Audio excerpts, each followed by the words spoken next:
Let's talk about consistency in humanitarian advocacy and why it is important. It's important to remember that humanitarian advocacy is a principle and not a preference. We should not pick and choose which victims to advocate for and to undermine, because advocacy should be coming from a commitment towards the very dignity and moral value of every human being. It's very important to make sure that our preferences and biases do not override our principles towards these values.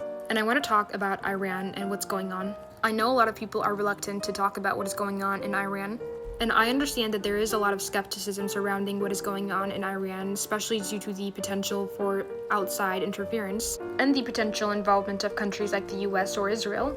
It seems that a lot of people believe that the current Iranian government quarreling with the Israeli government justifies people's support to the current Iranian government despite the moral gray areas. However, this cannot be more flawed. In fact, according to a variety of human rights organizations such as Amnesty International, Human Rights Watch, and much more, the Iranian regime has been flagged for its very consistently severe human rights violations against citizens. They engage in severe suppression of protesters, dissenters, and a variety of oppositions.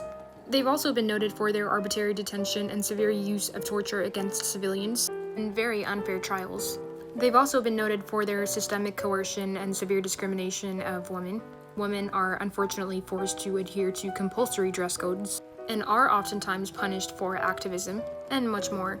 And during the Tigray genocide, which has cost the lives of over 600,000 civilians and led to more than 120,000 women being raped, the Iranian government was actually one of the only governments that supported the Ethiopian government by providing weaponry, which the Ethiopian government used to commit genocide against innocent civilians. The voices of the Iranian people who are suffering from the injustices of their own regime, while people can totally be justified in their skepticism towards what's going on in Iran now, especially due to the potential for outside interference, is still especially hypocritical and flawed to undermine the very people that are standing up against their own government, especially in favor of one's own advocacy-based preference/convenience, because the same logic that one can use to critique and stand against the Israeli government can be used against the Iranian government and should be used against the Iranian government.